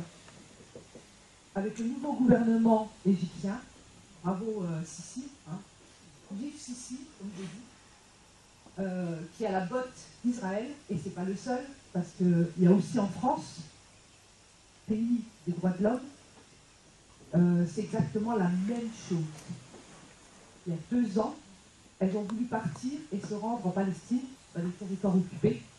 C'était pareil, une fois qu'elles sont arrivées, même pas, une fois qu'elles ont elles ont voulu prendre leur avion, que ce soit en France, en Suisse, en Belgique, bloquées. Israël, elle a donné des ordres pour que toutes les personnes qui voulaient partir en Palestine, dans les territoires occupés, elles ne partent pas. Israël, elle a envoyé toute la liste de toutes les personnes qui ont voulu partir et elles sont restées bloquées. Donc Israël, elle est partout. Ils sont partout. Ça se trouve, il y en a même dans la salle. Et je voulais réagir aussi par rapport au boycott. Oui. Nous, c'est clair qu'on ne peut pas aller là-bas, se battre. Hein. On peut soutenir les Palestiniens de différentes façons, comme elles font, toutes les deux. Bien sûr, voilà. Avec nos moyens. Bon, les associations, moi je dis que, bon, j'ai ma propre opinion, je suis comme vous, hein, monsieur Cohen, il y a des limites à ne pas dépasser avec les associations. Si on les dépasse, on nous éjecte. J'en ai fait les frais. Il y a une seule chose qu'on peut faire, nous, de notre côté, à notre niveau à nous, c'est de boycotter tout ce qui vient des colonies illégales. Et vous pouvez aller dans n'importe quel magasin, que ce soit Lidl, Auchan, Intermarché, tout ça. Il y a énormément de produits qui viennent de là-bas. C'est à vous de ne pas les acheter. Il y a un mouvement BDS ici au Luxembourg, à Metz aussi. Je ne sais pas si vous êtes pour les assos, mais voilà, il faut rejoindre le mouvement BDS et inciter votre entourage à refuser tout ce qui vient des colonies illégales. Au moins pour soutenir les Palestiniens. Ensuite, vous pouvez vous rendre sur place, mais... on dira aussi que, ah oui, mais vous empêchez les Palestiniens d'avoir un boulot. Attendez, il y a un micro qui circule. Moi j'ai une question. Oui. Il faut se dire une chose, c'est que en achetant leurs produits, d'accord, peut-être que les Palestiniens le mouvement BDS, c'est eux qui l'ont créé, c'est eux qui l'ont laissé. Je préfère. On peut les aider de différentes façons et tout, mais dites-vous une chose, c'est que chaque produit que vous achetez qui vient des colonies illégales, dites-vous qu'il y a du sang dessus. Oui, d'accord, parce qu'en Belgique, il y a aussi une inégalité. Bon, s'il vous plaît, laissez le monsieur poser sa question. Excusez-moi, laissez le monsieur poser sa question. Bonsoir. Bonsoir. Moi j'avais une question, savoir qu'est-ce que pensaient les juifs du sionisme en fait. Alors, les juifs. Oui. Qu'est-ce qu'ils pensent du sionisme en fait? Parce que c'est compliqué entre les juifs, les sionistes. Bon, moi je ne connais pas de juifs, mais c'est vrai que j'aimerais bien leur demander qu'est-ce qu'ils pensent du sionisme. Est-ce que c'est une question qui divise cette communauté? Bon, voilà, je vais essayer de répondre brièvement parce que c'est une longue, c'est un long chapitre. Les juifs, de manière générale, les communautés juives n'ont jamais adhéré au projet sioniste, c'est-à-dire massivement. Voilà. Dans les années 30, 40, 50, on n'a jamais vu les juifs de France, d'Angleterre, des États-Unis partir en masse en Israël, voilà, pour réaliser l'idée sioniste. Ça n'a jamais existé. Même des paysans, il a fallu forcer ces juifs à partir. Bon. Par contre, de manière générale, les juifs ont une sympathie naturelle pour Israël. Ça peut se comprendre parce qu'on leur a dit, voilà, c'est un État juif, etc. Donc ils ne peuvent pas le détester. Bon. Et par contre, ce qui se passe en ce moment, enfin depuis quelques vingtaine d'années, les institutions sionistes avec l'aide d'Israël font même base sur les communautés juives. C'est-à-dire que pratiquement toutes les institutions, même le rabbinat, vous savez que les religieux juifs, jusqu'en 1948, étaient antisionistes, c'est-à-dire considéraient que la réalisation d'un État dans cette région-là était contraire à la Torah, à la tradition juive. Ça, c'est un fait. Et après, bon, il y a eu des pressions, ils ont changé d'avis. Bon. Et donc, les Juifs ont aujourd'hui, les institutions juives à travers le monde, aux États-Unis, etc., on entend, par exemple en France, on n'entend que le CRIF. Or, le CRIF ne représente que peut-être le 6e ou le 8e ou le 10e de la communauté juive. Il y a beaucoup de Juifs qui ne sont pas sionistes, qui sont indifférents ou antisionistes, mais on n'entend pas leur voix. Parce que ces institutions juives qui ont reçu le label sioniste ont quasiment le monopole de la parole. Voilà. Et c'est pour ça qu'on a l'impression que les Juifs ne parlent que d'une seule voix, qui est la voix du CRIF, par exemple, en France ou ailleurs, c'est pareil. Mais ce n'est pas vrai. Voilà. Il y a beaucoup de voix dissidentes, mais malheureusement, on les entend pas. Par contre, pour un Juif, non, enfin un citoyen lambda juif, il faut qu'il fasse un effort énorme pour regarder la réalité israélienne.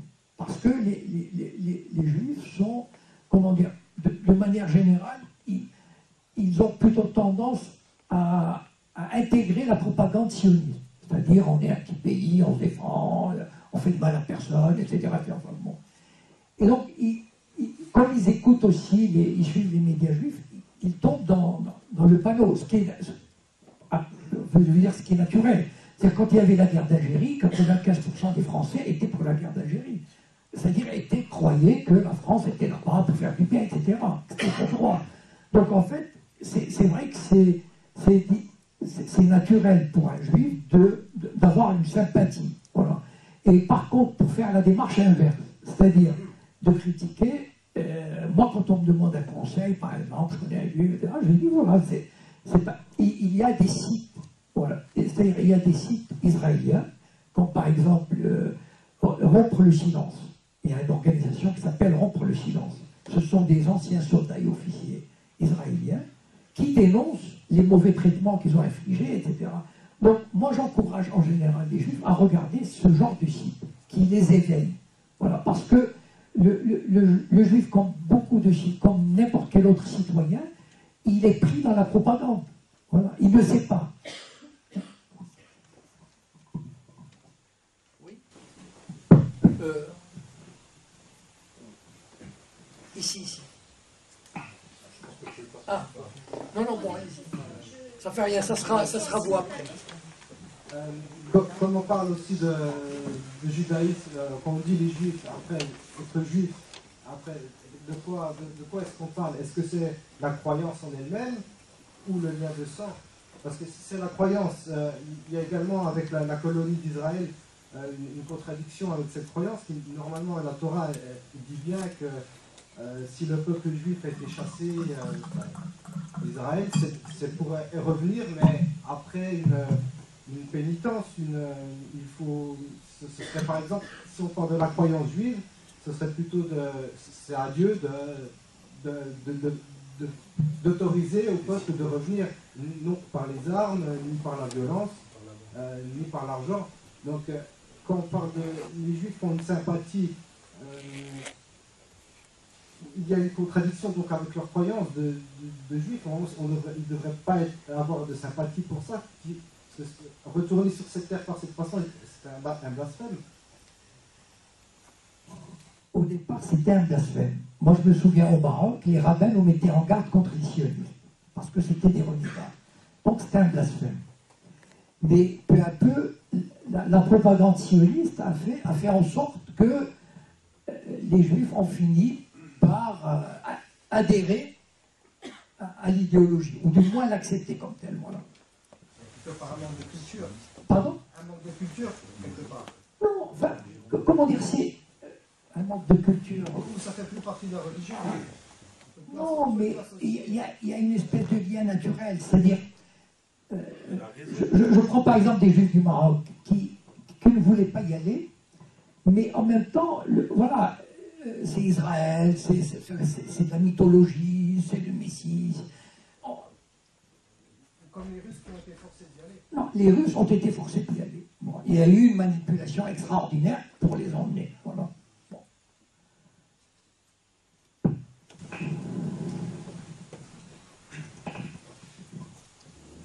J'ai une question, elle est un peu complexe. Je suis désolé que c'est un peu confus, je vais essayer d'être concis. En fait, ma question c'est, en fait, qu'est-ce qui unit tous les sionistes? Enfin, quel est le point central? Parce que je ne pense pas que ça puisse être l'identité juive. Enfin, déjà, qu'est-ce que c'est l'identité juive? Parce qu'un juif d'Amérique, ou un juif du Maroc, ou un juif de Pologne n'a rien à voir. Et donc, est-ce que c'est l'objectif du sionisme qui unit tous ces gens? Et en fait, on n'a jamais défini vraiment l'objectif final du sionisme. Vous avez évoqué les moyens dont travaille le Mossad, mais à quelle fin, en fait? Alors, là, si on fait un peu d'histoire, imaginez un instant. Alors, vous savez ce que c'est la révolution russe, d'accord? Lénine, Trotsky, etc. Imaginez des camarades de l'époque, du début du XXe siècle, qui ont à peu près la même façon de penser que Lénine, que Trotsky, et qui décident de partir en Israël. C'est-à-dire de faire la révolution, parce que les premiers sionistes étaient des vrais révolutionnaires. Enfin, des vrais, c'est-à-dire des révolutionnaires marxistes. Voilà.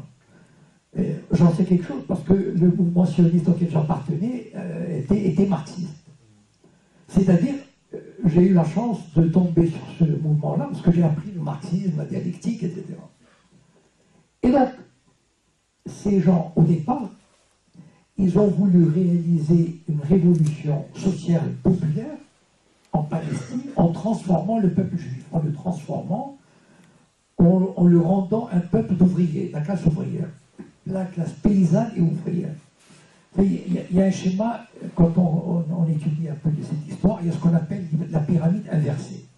C'est-à-dire, le peuple juif, pour des raisons historiques, etc., la base était des intellectuels. Et plus on allait vers le sommet de la pyramide, et on trouvait quelques ouvriers, quelques paysans. Et eux, ils voulaient inverser la pyramide, c'est-à-dire faire du peuple juif un peuple de soldats, d'agriculteurs, d'ouvriers, etc. Et donc, au départ, c'est une espèce de graine communiste, mais avec ces méthodes communistes, c'est-à-dire la fin justifier les moyens, une espèce de violence, etc. Et la Torah, si vous voulez, ça veut dire le fait juif, il détestait le judaïsme, il détestait tout ce qui était juif. Et pour eux, ça ne servait que de prétexte pour s'installer sur cette terre et chasser les Arabes. En fait, ils voulaient créer une espèce à un moment donné, c'était le pouvoir. Voilà. C'est-à-dire, à un moment donné, voilà, on est un groupe, on est quelques milliers, parce que, figurez-vous une chose, ce qu'on appelle l'establishment juif en Palestine, avant 1948, il y avait, à un moment donné, en 1948, il y avait 600 000 juifs. Mais, mettons, dans les années 20, il y avait 200 000 ou 300 000. Ils n'étaient pas tous acquis à la constitution d'un État juif. C'est-à-dire que ce groupe terroriste marxiste, qui était à la tête, il faisait du terrorisme contre leurs co-religionnaires, contre les juifs. Par exemple, vous allez voir un patron juif qui avait une imprimerie, par exemple. Et il lui disait, tu ne dois pas avoir un ouvrier arabe. Il faut prendre un juif. Sinon, on te brûle l'imprimerie. Voilà. Donc, ils avaient des méthodes comme des communistes. C'est-à-dire, vraiment, en 1924, ils ont assassiné un otage juif de Jérusalem qui s'apprêtait à aller à Londres pour dire aux Anglais, écoutez, ce projet sioniste, il va nous mener au mur, alors qu'on vit très bien avec les Palestiniens. Il n'y a pas de problème. Pourquoi vous voulez créer un problème avec un État juif?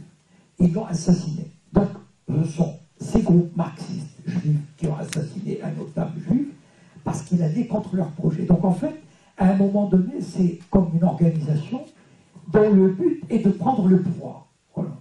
Et d'assumer ce pouvoir et le reste ne vient que pour décorer un peu. Vous savez, chez les marxistes, il y a ce qu'on appelle l'infrastructure et la superstructure. Voilà.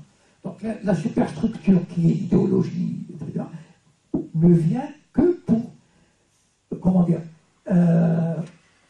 argumenter ou conforter l'infrastructure. Voilà. En fait, donc c'est un groupe qui voulait le pouvoir. Voilà. En fait, c'est des gens qui ont créé une identité. Ah oui. Pour avoir une base, en fait. Non, ça veut dire l'identité qu'ils ont créée n'était pas juive au départ. C'est-à-dire que si vous regardez les images enfin bon, si vous reportez au mouvement des kibbutzim, parce que le fondement de ce mouvement marxiste-sioniste était les kibbutzim.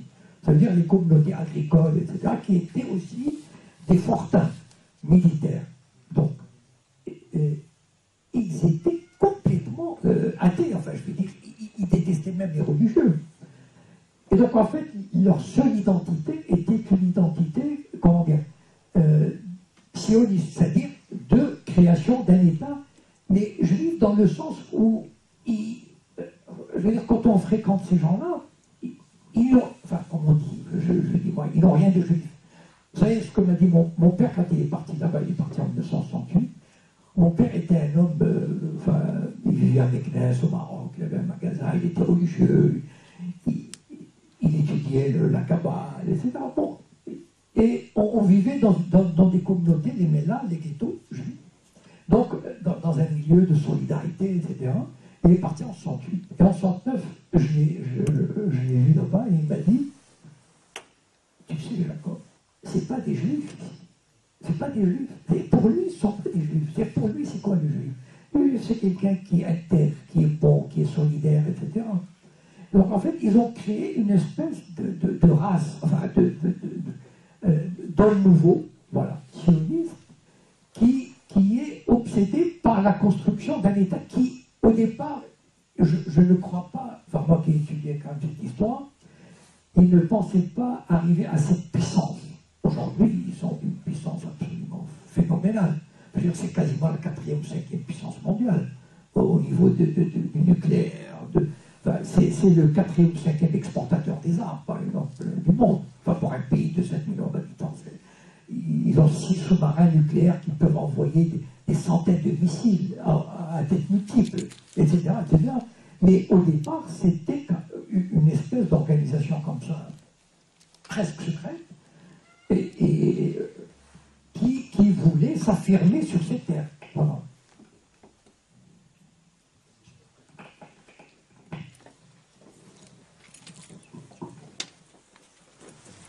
En 1959, dans son ouvrage complotiste La contre-révolution, Douglas Reed disait déjà que, vu que la presse mondiale était sous contrôle sioniste, les meilleures informations pouvaient être obtenues de la presse israélienne.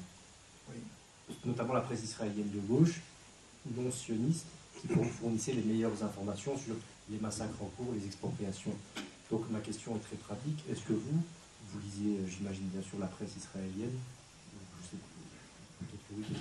Est-ce que vous avez des informations à donner quant à la presse israélienne la plus intègre, celle qui fournirait les informations les plus fiables sur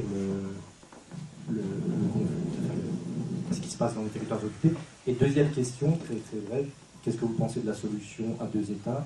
Est-ce que vous pensez que la solution, pour rebondir sur ce que demandait monsieur, est-ce que la seule solution n'est pas la création d'un État multiconfessionnel? Ok, je vais commencer par la deuxième question pour vous dire très simplement que la solution à 2 États est une arnaque. C'est même pas la peine c'est une arnaque totale. Moi j'aurais voulu finalement, en fait. Après tout, pourquoi pas, si ça pouvait apporter la paix. Mais il faut savoir une chose. Israël est devenu un monstre de puissance et de domination. Et jamais il ne l'a. C'est ça qu'il faut comprendre. Pourquoi? Parce que Israël est un État, il faut qu'il vive en guerre. C'est une société qui est pleine de contradictions internes. Et ils sont lancés. On ne peut pas s'imaginer à quel point Israël est un État qui vit comme les Spartiates, comme Sparte. C'est-à-dire le mythe du héros, le mythe du militaire. Par exemple, il y a quelques jours, il y a un militaire qui est mort, enfin un ancien. Mais on en a fait le grand héros, etc. moi j'écoute la musique israélienne le samedi, parce qu'il ne passe que des chansons. Et une chanson sur deux est une chanson d'héroïsme, de guerre, de trucs. Ils vivent, ils grandissent avec la graine de la guerre, de l'héroïsme. Donc, et c'est un pays qui ne peut pas se permettre de baisser la garde. Vous imaginez s'ils font la paix et les Juifs et les Arabes vont se mélanger en Israël? Mais c'est une catastrophe. Est-ce que vous savez que Israël est le seul pays au monde, le seul pays au monde où il y a deux systèmes d'éducation séparés? Il y a un système d'éducation juif, de la crèche jusqu'au bac, et un système d'éducation arabe. Ce qui permet d'ailleurs de donner 2 à 3 fois plus au secteur juif qu'au secteur arabe. Ça veut dire qu'ils ne veulent pas qu'on se rencontre. La hantise de parents juifs en Israël, c'est que leur enfant rencontre un arabe. Enfin, c'est monstrueux. C'est monstrueux. Vous savez, si vous allez en Israël, vous allez vous rendre compte d'une chose. Il y a 20% d'arabes. 20%. Si vous comprenez suffisamment pour regarder la télé, etc., vous dites, mais où est-ce qu'ils sont ces 20%? Un jour, j'ai fait une conférence en 2004, et le premier mot qui m'est venu à l'esprit, c'est les Arabes sont invisibles. L'invisibilité, voilà. Donc, ce pays ne peut pas faire la paix. Donc, moi, j'aurais voulu qu'il y ait 2 États, mais c'est impossible, c'est une arnaque. C'est une arnaque. Bon, la première question, c'était déjà sur la Grèce. Sur la presse israélienne. Ah oui. Sachant que... Alors, la presse israélienne est une presse excessivement libre et où il y a beaucoup de débats. Par contre, il y a un phénomène qui est typique à Israël, c'est qu'il y a la censure préalable. C'est-à-dire, lorsqu'il y a... Par exemple, on dira, la censure va dire aux journaux ou aux médias, bon, voilà, vous savez qu'on a arrêté telle personne, ou bien on a démantelé, on a attaqué, mais censure, vous n'avez pas le droit d'en parler. Et les Israéliens respectent cette règle. Absolument. Voilà, c'est parce que, pour eux, quand on dit sécurité, on oublie tout. Et je vais vous raconter une anecdote. Il y a quelques temps, peut-être 2 ans, il y avait une soldate qui s'appelle Anat quelque chose. À 18 ans, elle a intégré, pour faire son service militaire, elle a été au bureau du chef d'état-major. Bon. Et là, elle découvre, elle avait peut-être des idées. Vous savez, en Israël, on leur dit, vous êtes une armée éthique, la plus morale du monde, etc., etc. Et donc, elle a cru que c'était vrai, après tout. Donc, elle tombe sur des documents, comme quoi la Cour suprême avait interdit les assassinats ciblés. Ça veut dire, on tue quelqu'un, voilà. La Cour suprême israélienne avait interdit ça. Et il trouve des documents comme quoi l'armée continue à assassiner. Voilà. Donc elle donne ces documents à un journaliste de Haaretz. Le journaliste, il a de la dynamite entre les mains. Qu'est-ce qu'il fait? Il s'enfuit à Londres. Parce qu'il a peur. Et la fille est arrêtée. Bon. Et on négocie avec le journaliste qui rend les documents et on passe l'éponge. Et à la fille, on lui dit, voilà, si tu peux être coupable, tu n'auras que 5 ans de prison.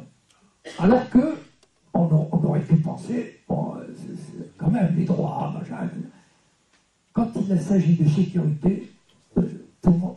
Donc, finalement, il est vrai que Amira As, par exemple, Gideon Levy, etc., sont. Il y a les médias israéliens, il y a beaucoup d'articles qui sont contre, enfin, qui parlent de l'occupation, qui parlent de beaucoup de choses, alors, avec une liberté assez étonnante pour ce pays. Et donc, finalement, mais c'est ça le truc. Moi, j'utilise un terme pour dire que c'est un fascisme démocratique.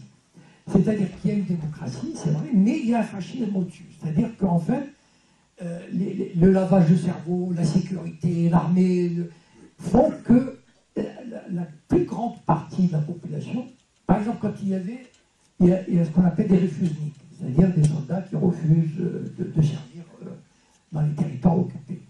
Ils sont condamnés presque par tout le monde, même par le mouvement La Paix Maintenant, parce qu'il faut, voilà, c'est sacré.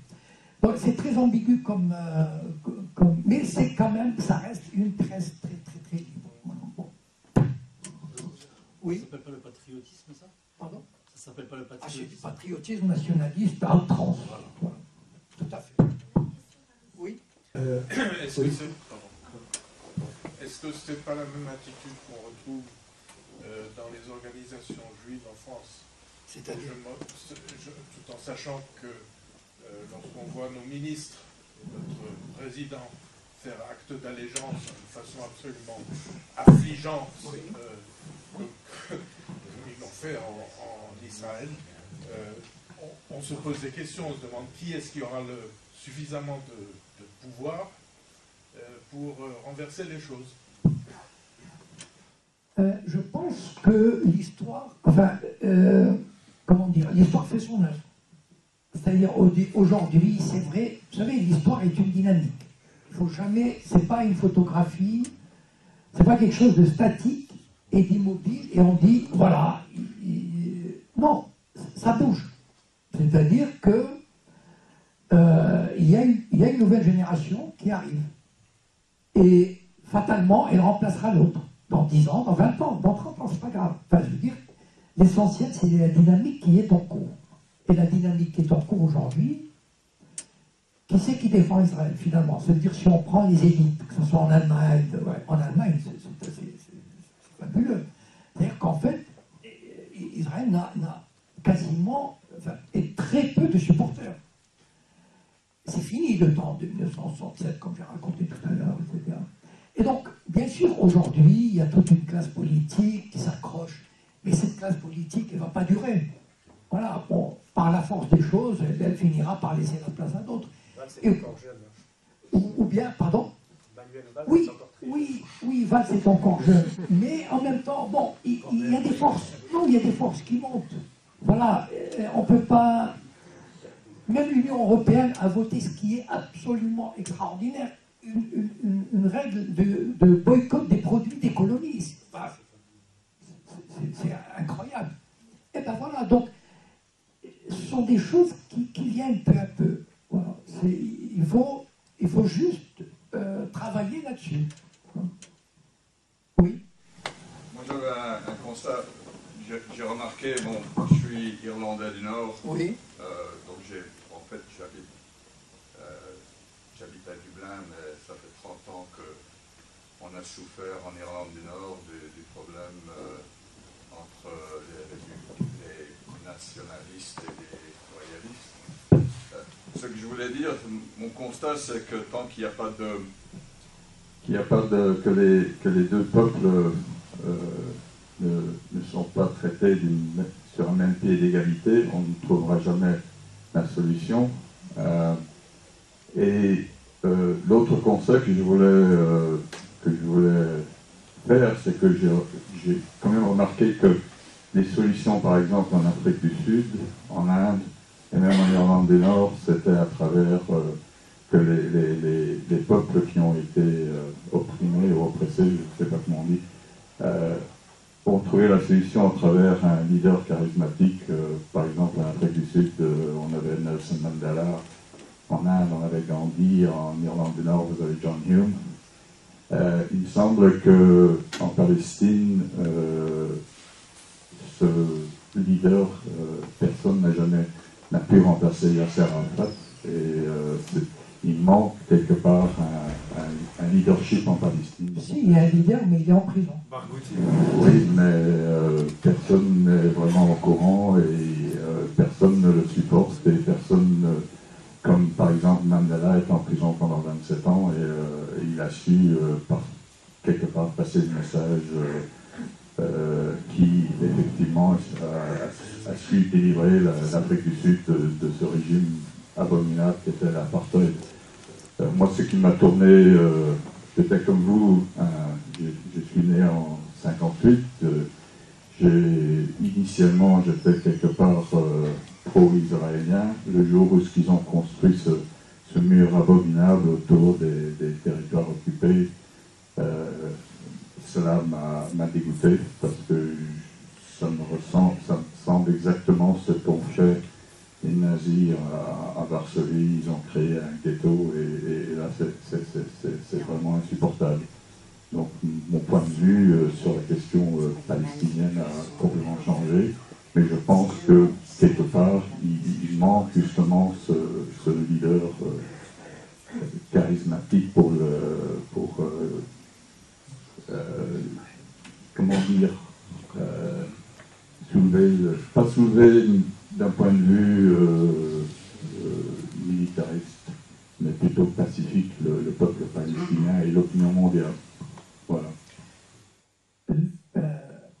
Le jour où on voudra le mettre en avant, et le jour où on voudra une solution, on le sortira et il deviendra populaire en une semaine. Tout est question des médias. Voilà. Les médias l'ignorent parce qu'ils n'ont pas intérêt à le sortir. Les Israéliens n'ont pas intérêt à le sortir. Mais le jour où on voudra le sortir, ne vous en faites pas, qu'on se rappellera de lui. Et je peux vous faire une prédiction, par exemple, pour Mahmoud Abbas. Mahmoud Abbas a écrit une thèse de doctorat que les sionistes disent qu'elle est négationniste. Bon, je ne sais pas, bon, peut-être, mais en tout cas, le jour où, rappelez-vous ceci, c'est que le jour où il sera plus utile, tous les médias parleront de sa thèse négationniste et il deviendra infréquentable. Voilà. Mais aujourd'hui, vous savez, c'est comme la CGT. Lorsque la CGT gueule un peu, tout à coup, on voit dans les médias que le comité d'entreprise d'EDF aurait commis des irrégularités, etc. Manière de dire à la CGT, écoutez, hein, voilà, vous vous tenez tranquille, sinon on vous ressort l'histoire du comité d'entreprise. Donc Mahmoud Abbas, c'est pareil. Voilà. Tu te tiens tranquille, tu fais ce qu'on te dit, tu vas rencontrer Obama, machin, etc. Mais, voilà, tu restes... sinon, on va te sortir, et un jour, peut-être qu'il s'énervera, et on le sortira, l'histoire de la thèse négationniste. Et là, tout le monde dira, alors là, c'est horrible, etc. Voilà. Donc, en fait, tout est question de projecteurs.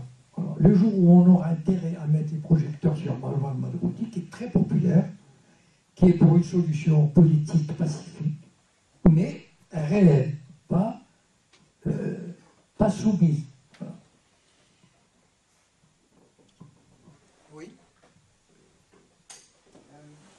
Excusez-moi, comme vous êtes aussi un témoin vivant, oui.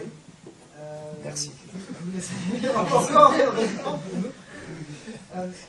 comme vous avez fait partie aussi de, j'appellerais ça des organisations, justement, celles qu'on pointe du doigt, comme la franc-maçonnerie et le sionisme, oui, dont vous êtes sortis tous les deux. Oui. Qu'est-ce qui vous en a fait sortir? Qu'est-ce que vous en retenez, vos conclusions, et y a-t-il une relation entre les deux? Alors, je suis sorti du mouvement sioniste à 20 ans. Je suis rentré par hasard, parce que à 16 ans, on ne sait pas grand-chose. Et une voisine qui m'a dit, Jacob, tu veux faire partie d'un mouvement clandestin sioniste? J'ai dit, bien sûr, le parfum de l'aventure, c'est tout. Hein. Et donc, je suis sorti à 20 ans pour des raisons familiales. C'est une longue histoire. Enfin, bon. Et la franc-maçonnerie, ça a été aussi une espèce de curiosité. Je suis rentré parce qu'il y avait un copain qui était là-bas. En fait, je ne connaissais pas grand-chose. Voilà. Il y a des gens qui s'instruisent beaucoup avant de le faire. Moi, je ne l'avais pas fait. Mais en même temps, c'était une expérience très intéressante, très enrichissante. Voilà. Et, je ne sais pas, moi, sur le plan personnel, ça a été une expérience enrichissante. Maintenant, certains pensent, enfin, moi, en tout cas, je ne crois pas que la franc-maçonnerie et le sionisme sont des alliés. Voilà. Je ne pense pas. Pardon, je ne crois pas. Et très peu, tous les francs-maçons que j'ai rencontrés, enfin, je voyageais pas mal, comme on dit, c'est-à-dire j'allais dans d'autres obédiences, etc. La question du sionisme, ça ne les intéressait pas du tout. Et donc, en fait, bon, peut-être quelque part, en haut, là, dans les hautes sphères, mais je ne vois pas dans quelle mesure, enfin, à ma connaissance, je ne crois pas que le mouvement maçonnique ait vraiment milité ouvertement, de manière efficace pour Israël. Voilà. Oui. Sinon, il y a des livres. Oui. Voilà, il y a quelqu'un ici.